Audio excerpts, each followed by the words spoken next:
بسم اللہ الرحمن الرحیم صلی اللہ علی حبیبہ محمد والہ وصحبہ وسلم۔ السلام علیکم ورحمۃ اللہ وبرکاتہ۔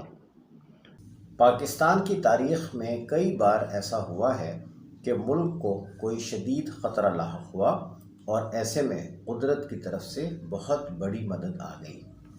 1971 میں سقوط مشرقی پاکستان کے بعد پاکستانی قوم شدید دکھ میں تھی۔ 1974 میں بھارت نے ایٹمی دھماکہ کر کے پاکستان کی فکر اور تشویش میں مزید اضافہ کر دیا۔ اس وقت پاکستان میں ذوالفقار علی بھٹو کی حکومت تھی اور اندرا گاندھی بھارت کی وزیر اعظم تھی۔ بھارتی ایٹمی دھماکے کے بعد پاکستان کی سلامتی کے لیے خدشات بڑھتے جا رہے تھے۔ ان حالات میں وزیر اعظم ذوالفقار علی بھٹو کو راولپنڈی میں ایک خط ملتا ہے۔ یہ خط ہالینڈ میں مقیم ایک تقریباً 40 سالہ پاکستانی سائنسدان ڈاکٹر عبدالقدیر خان نے لکھا تھا اور پاکستان کے دفاع کے لیے اپنی خدمات پیش کی تھی۔ پاکستان کے لیے 1974 میں قدرت کی مدد اس طرح آئی کہ ڈاکٹر عبدالقدیر کے ہاتھوں پاکستان کے ایٹمی قوت بننے کا آغاز ہوا۔ ڈاکٹر قدیر پاکستان کے لیے قدرت کی طرف سے ایک انعام تھے۔ ڈاکٹر عبدالقدیر خان کئی زبانیں جانتے تھے۔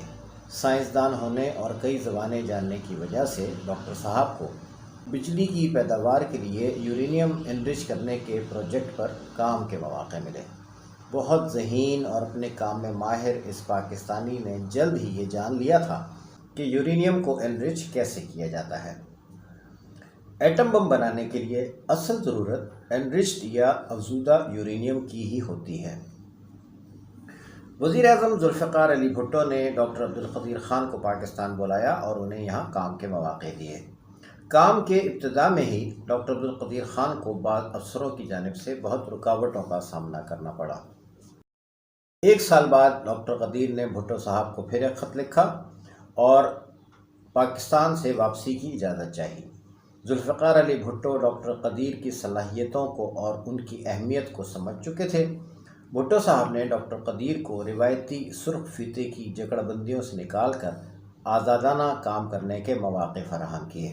راسخ العقیدہ مسلمان سچے پاکستانی ڈاکٹر عبدالقدیر خان اور ان کے انتہائی درجہ محب وطن ساتھی سائنسدانوں کی شبانہ روز انتھک کوششوں سے کم وسائل رکھنے والا ملک پاکستان 7-8 سال کے عرصے میں ایٹمی طاقت حاصل کرنے میں کامیاب ہو گیا۔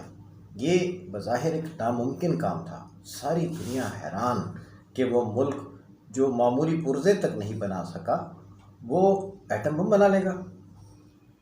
یہ 1984 سے 1986 کے درمیان کا وقت ہے کہ پاکستان ایٹمی قوت بن چکا تھا اور 28 مئی 1998 کو بلوچستان میں جاری کے مقام پر ایٹمی دھماکے کر کے پاکستان نے اپنی ایٹمی صلاحیت کا باقاعدہ اعلان بھی کر دیا۔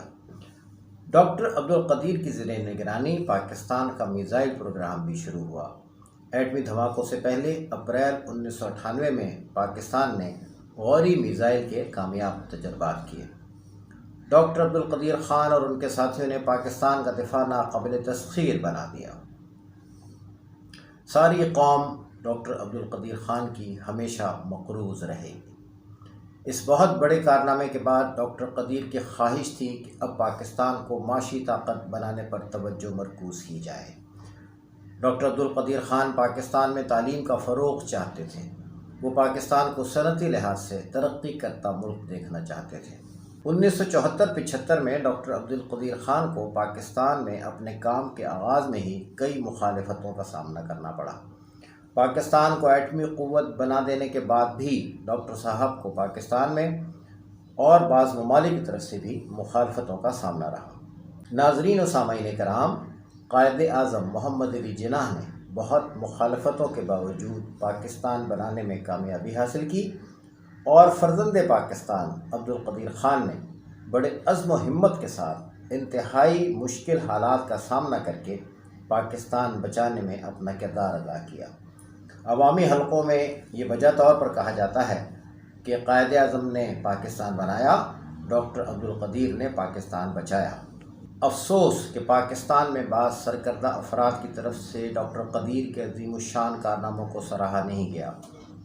پاکستان میں عوام نے تو انہیں قومی ہیرو کا درجہ دیا اور اپنے سر آنکھوں پر بٹھایا، لیکن ڈاکٹر صاحب کے ساتھ بعض معاملات اس طرح ہوئے جس سے ان کی ناقدری کا احساس ہوا۔ بہرحال ڈاکٹر قدیر پاکستانی عوام کے دلوں پر راج کرتے رہیں گے۔ حکومت کو ڈاکٹر قدیر کی یاد میں تعلیمی اور تحقیقی ادارے قائم کرنے چاہیے، اس کے ساتھ ساتھ ڈاکٹر قدیر یادگاری سکہ بھی جاری کرنا چاہیے۔ ناظرین و سامعین، ڈاکٹر قدیر کو اپنی دعاؤں میں شامل رکھیں، ان کے لیے مغفرت کی دعا کیجیے اور جنت الفردوس میں ان کے اعلیٰ مقام کے لیے اللہ تعالیٰ کے حضور دعا کیجیے۔ اپنا، اپنے گھر والوں کا، اپنے ارد گرد سب لوگوں کا بہت خیال رکھیے۔ اللہ حافظ۔